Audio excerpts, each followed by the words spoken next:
हनुमान जी महाराज की जय हो। तो कल के लिए मैंने कुछ बातें करवा चतुर्थी को लेके, कर्क चौथ को लेकर के कुछ बातें कही हैं। मुझे विश्वास है मेरी बहनें, मेरी माताएं, इस कथा से आप जरूर लाभान्वित हो सकेंगी।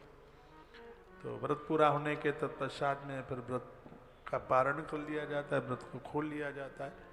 कहते हैं कि करवा चतुर्थी को रात्रि के समय पर कच्चा भोजन नहीं बनता, ना दाल बनती है ना फुल्का बनता। इसमें खीर बनती है, पूड़ियाँ बनती हैं, मिष्टान पकवान बनाए जाते हैं। ये ऐसा व्रत है जिसमें रात्रि को कच्ची रसोई नहीं बनती। ध्यान रखना जरूर, ये बात बहुत याद में रखिएगा।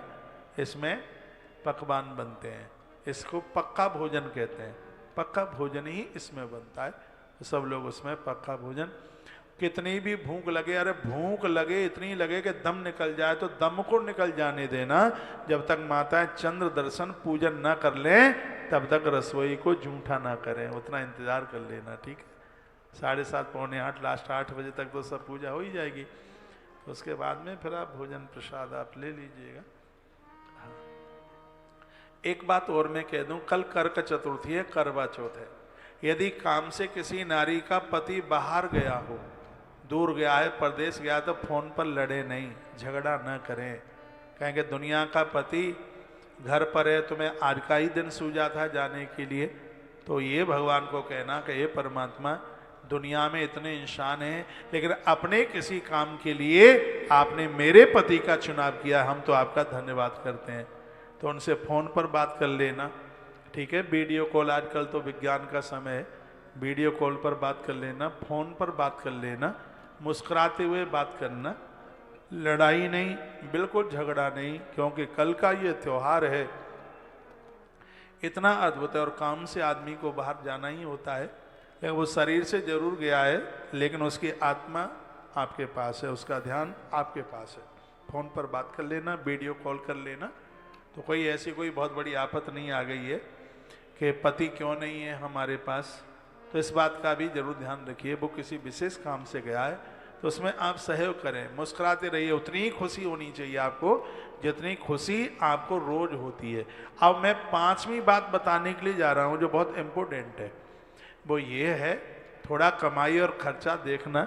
कमाई नहीं है तो कल करवा चौथ को 5,000 की साड़ी अपने पति से न मांगना। आपके संदूक, आपके ट्रंक भरे हुए हैं, थोड़ी घर की व्यवस्था को देखिएगा।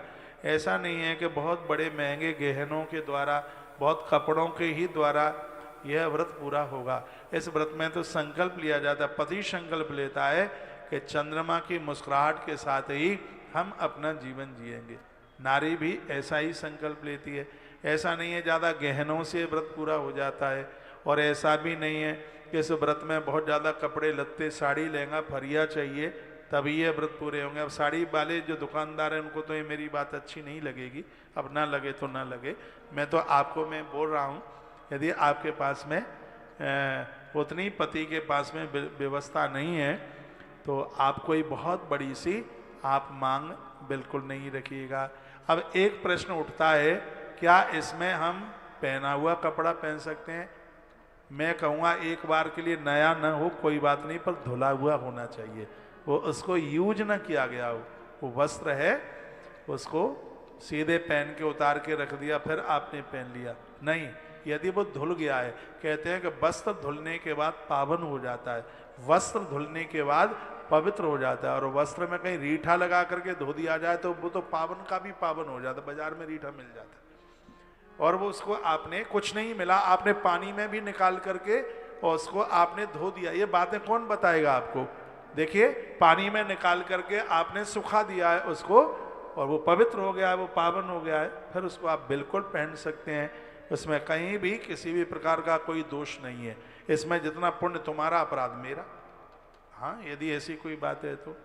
अब भैया, अब जिसको पति की जेब में रुपया नहीं है, 5,000 की साड़ी मांग, उसके पास तो 100 रुपया भी नहीं है, और घर की घरवाली लड़ाई करे कि साड़ी साड़ी असाड़ी नहीं है तो करवा चौथ का व्रत कैसे पूरा हुआ। ये कहीं नहीं लिखा है बिल्कुल कि करवा चौथ को नई साड़ी होनी ही चाहिए। तो नई साड़ी क्यों लाई जाती है? इसमें स्त्री के प्रसन्न होने से यह व्रत पूरा होता है। तो गहने देखकर और नए कपड़े देखकर देवियां ज़्यादा प्रसन्न हो जाती हैं, इसलिए पुरुष लोग गहने भी ले आते हैं और साड़ी भी ले आते हैं। ऐसा कहीं कुछ नहीं है कि गहने होंगे तभी ये व्रत होगा पूरा, साड़ी होगी तभी ये व्रत पूरा होगा।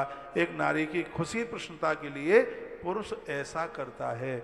ऐसा बिल्कुल भी नहीं है कि गहने हों साड़ी हों और तभी यह व्रत पूरा होगा, तो ये बिल्कुल जरूरी नहीं है। हाँ, इस व्रत में खुशी प्रसन्नता ये जरूरी है, तो उसी के लिए पुरुष बेचारा ये सब करता है, गहने भी लाता है, कपड़ा लत्ता भी लेके आता है, कैसे भी नारी मुदित हो।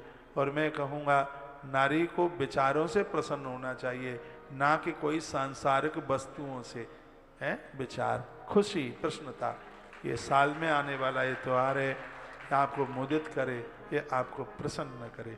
एक बात मैंने आपको बहुत इम्पोर्टेंट बात बोली है, पति कहीं बाहर है, किसी काम से है, तो आपको लड़ना नहीं है, आपको झगड़ना नहीं है।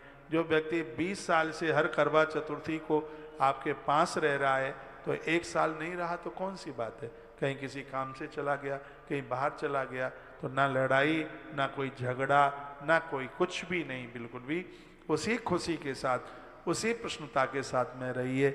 मैं कहूँगा गणेश जी आपका घर छोड़ करके नहीं जाएंगे। जैसे चंद्रमा महादेव के माथे पर रहते हैं, उनकी खुशियाँ, उनकी शीतलता ऐसे ही आपके घर में बरकरार आपके घर में बनी रहेगी। तो ये जो कल का दिन है, इसमें कुछ सुहाग की चीज़ों का दान करने के लिए संकल्प कर लिया जाता है। फिर आप कार्तिक के महीने में कभी भी दे दीजिए। उसमें साड़ी का दान है, काजल का भी दान बताया गया है, इंगूर, मेहंदी, भाल की बिंदी, ये सब चीज़ें जो सुहाग की जो चीज़ें हैं। हमने तो कंगी का भी दान पढ़ा है ग्रंथ में, जो कंगा उसमें ककई लिखा है, पता नहीं ककई का इसे कहते हैं। ककई क्या होता है? हाँ, ककई होता है कुछ? हाँ? नहीं, बड़ा तो कंगा हो गया, छोटी कंगी हो गई, ककई क्या होता है? हाँ? हाँ, वर्णन है उसका।